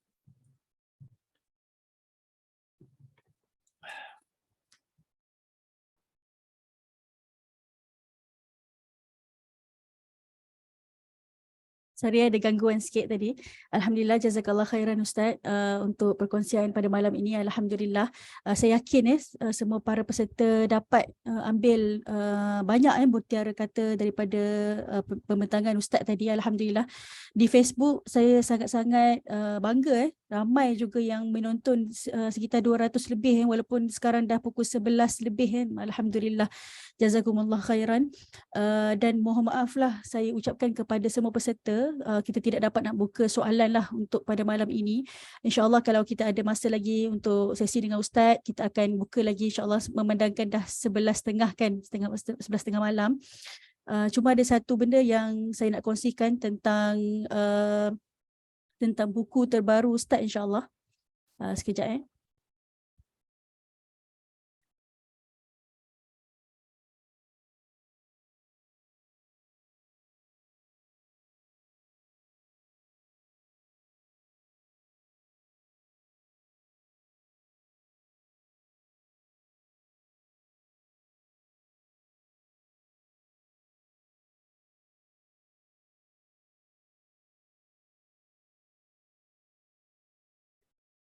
Okay, saya share screen sekejap insyaAllah. Okay, semua para peserta nampak slide yang saya kongsikan. Alhamdulillah, seperti yang saya bagi tahu tadi, pihak Muntadah Tadabbur ada sediakan satu e-book pengajaran 30 juzuk Al-Quran. E-book ni sebenarnya ringkas. Kandungan e-book ni sebenarnya ditulis pada tahun 2021 lagi sebenarnya. Tapi Alhamdulillah tahun ni baru ada kekuatan lah sebenarnya untuk terbit sebagai e-book lah, dan percuma insyaAllah untuk semua. Kami ada pin link untuk para peserta dapatkan e-book ni. InsyaAllah e-book ni percuma saja. Boleh bacalah. Ada yang bagi tahu Ustazah Alhamdulillah ibu ni bermanfaat. Saya boleh baca sebelum iftar secara santai macam itulah. Okay. So ibu ni kami tulis bukan berjela-jela lah, maksudnya by point lah. Okay. Supaya mudah untuk semua tangkaplah ayat-ayat yang penting lah dalam setiap juzuk insyaAllah. Okey, seterusnya kita nak tengok ada satu buku buku Ustaz Fakhri sendiri, iaitu buku Dan Tuhan Akan Tetap Menjaga Kita, pesan-pesan sembuh daripada ayat kursi. Buku ni dah dilancarkan pada 20 Mac pada hari Isnin yang lalu. Alhamdulillah dah terjual buku ini dan sekarang ada promosi buku Ustaz ni ada 30% off. Harga asal 49, tapi kalau beli waktu sekarang RM34.30 sahaja. Okay. Jadi buku ni Ustaz kupas tentang ayat kursi. Okay. Ayat kursi biasanya kita baca kan selepas solat dan sebagainya. Jadi kita nak faham apa yang sebenarnya Allah nak kita faham tentang ayat-ayat kursi ini. Dan ada promosi juga berserta dengan kelas refleksi Ramadan. Okay, ada 10% off. Harga asal RM69, tapi kalau beli sekarang RM62.10. Alhamdulillah. Jadi saya alu-alukanlah kepada semua peserta yang berminat nak dapatkan buku Ustaz Fakhri. Dan tadi saya ada post dekat Facebook saya buku Fa'inni Qarib Ustaz. Alhamdulillah sempat baca buku Fa'inni Qarib hari ni, iaitu tentang ayat wa idza sa'alaka ibadi fa'inni qarib dan masya-Allah dalam kupasan buku Ustaz tu hari ni kalau siapa-siapa yang baca juzuk 2 dia akan perasan ayat tu wa idza sa'alaka ibadi fa'inni qarib kan. Allah sebutkan fa'inni qarib tu terus tanpa Ustaz tanpa Allah sebutkan qul kan, sebab ada ayat-ayat lain wa idza sa'alaka ataupun yas'alunaka kan, yas'alunaka 'anil mahid qul kan, ada qul katakanlah kan. Tapi apabila ayat tentang wa idza sa'alaka ibadi fa inni qarib terus kan, Allah suruh Nabi Muhammad kata kepada orang yang tanya tentang aku ni, aku dekat dengan mereka dan aku menerima doa-doa yang kita ungkapkan. Jadi waktu dan yang paling menarik juga ada dalam kupasan buku Ustaz yang fa inni qarib tu, Ustaz sebut tentang pandangan Ibnu Ashur tentang kenapa ayat fa inni qarib ini hadir selepas Allah menceritakan tentang pensyariatan puasa kan. Masya-Allah. Jadi ini menandakan bahawa orang yang berpuasa inilah orang yang paling besar tendensinya untuk Allah kabulkan doa dia. Okay, masya-Allah. Jadi moga-moga setiap hari yang kita lalui kita tadabbur Al-Quran, kita baca juzuk 3, kita cuba ambil ayat mana yang terkesan dekat hati kita. Kita buka tafsir, kita dengar kupasan daripada ustaz dan sebagainya. Alhamdulillah. Jadi jazakumullah khairan kepada semua. Kalau siapa yang nak dapatkan buku, boleh klik dekat link di ruangan komen, kami dah pinkan link tersebut. Alhamdulillah. Jadi jazakumullah khairan. Kita jumpa lagi insya-Allah dalam My Tadabbur Time untuk siri yang seterusnya insya-Allah pada hari Rabu depan bersama dengan Cik Ayat Ibrahim, iaitu tentang diet dalam Al-Quran. So kita nak tengok apa tentang diet dalam Al-Quran kan. Allah nak kita faham tentang macam mana makan yang sepatutnya, macam mana minum yang sepatutnya kan, dan sebagainya. Wallahu alam. Kita tutup dulu majlis kita pada malam ini dengan surah Al-As dan tasbih kafarah. Subhanallah. Jazakumullah khairan. Assalamualaikum warahmatullahi wabarakatuh. Terima kasih Ustaz. Terima kasih semua. Saya mohon maaf atas kekurangan. InsyaAllah kita bertemu lagi. InsyaAllah. Assalamualaikum warahmatullahi wabarakatuh. Waalaikumsalam warahmatullahi